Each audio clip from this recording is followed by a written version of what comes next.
Sweet potatoes are one of the easiest crops to grow for any homesteader or home gardener.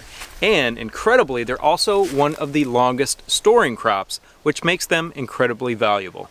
And today, not only are we going to show you how and when to harvest them, but also show you how to cure them for long-term storage and enjoyment.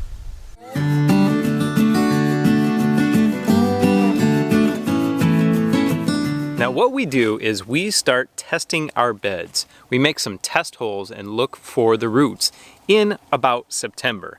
Now this is going to vary, of course, by zone, but September is when we start probing around to see how big our potatoes are. And in our zone, zone 8B, we can harvest sweet potatoes up until November. Now when you start your test holes for your potatoes and you're looking for your potatoes, you want to pick them at the size that's appropriate for you. If you let those potatoes go for the entire season, up until your first frost, they could be the size of footballs. If that's what you enjoy, go for it. But if you enjoy a more manageable size of potato, you need to continually look in your beds and probe in your beds for when the proper size is for most of your potatoes. That's the best point to pick for you. But when it comes down to it, you have to pick your sweet potatoes if you get a frost. The leaves, which are edible and very, very tasty, they will die back at the first frost. As that happens, you need to jump in there and harvest those sweet potatoes or cut away the leaves, because disease can spread from those dead and dying leaves down into the roots, and you don't want that to happen. So if you cannot get out there and harvest those potatoes right away, chop away the leaves, leave it for a few days. The potatoes will be fine in the ground as long as it doesn't freeze, and then you can go back and harvest them. So another great indicator that your sweet potatoes are ready for harvest is when the leaves start yellowing or browning out. Now we planted our sweet potatoes in 2 long raised beds here. You can go watch that video right here on how to plant sweet potatoes from slips or from the potato itself. Now what we do first when we harvest is we chop back the leaves. We get rid of all the foliage here on top and all the vines here on top of the soil. We either feed those to our chickens or we take them inside to eat. Once you do that, probe with your digging fork or digging implement. Now be very careful. Sweet potatoes are delicate. They have very delicate skins. So when you're using a digging implement, you want to come from the side where you think they are. In our case, these raised beds come from the side and just loosen the dirt and then pick them out with your hands. But for us, these sweet potatoes have put out potatoes everywhere. So out of our raised beds on the sides, and sweet potatoes will do that. So go through it, be very careful, and just look for these potatoes everywhere. So you're going to need to go through the entire area to look for potatoes. Now the easiest way to do that, for me, is to chop these back with a machete. Now you can see these vines are very close to the ground, and where they do not pull up, that means they've rooted and there's potential for a potato to be there. So even though I may have not planted a slip or a potato right here to begin with, there could be potatoes here. You usually can tell where your original slip or potato was planted.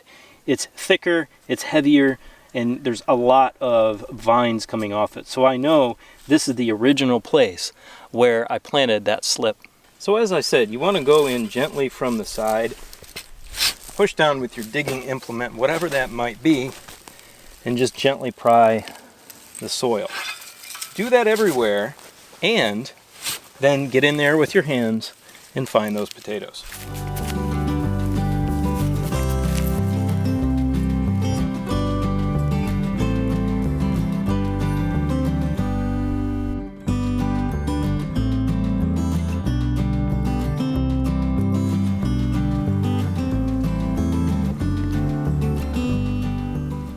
Now that we have our gorgeous sweet potatoes out of the ground, it's time to cure them. But do not wash these guys. The dirt on here actually acts as a hedge of protection against a lot of different things. The skin is really delicate, and while it's curing, the skin will thicken up. But you want that dirt, just like a regular potato, to stay on there, or you're gonna be eating them really quick because they won't cure properly and they'll start to go bad. Now for curing, these sweet potatoes need at least 2 weeks. 3 weeks is better, but 2 weeks minimum to turn those starches that are in here into sugars so you have a nice sweet potato.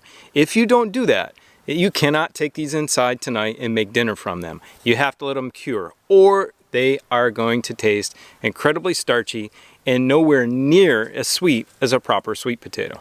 Now, a great place to take your sweet potatoes to have them cure is in a greenhouse, but you have to be very careful.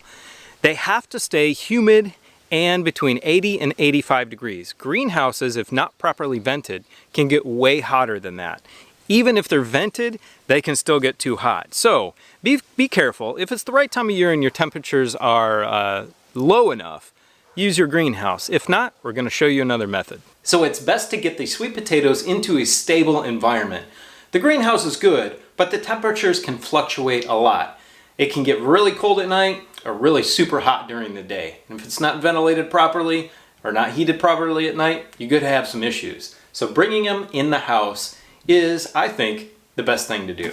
Now, not only is temperature important, but humidity is important. So when you bring your sweet potatoes in, you can cover them with a blanket, and that will help a lot. But something that works also very good is a plastic bag.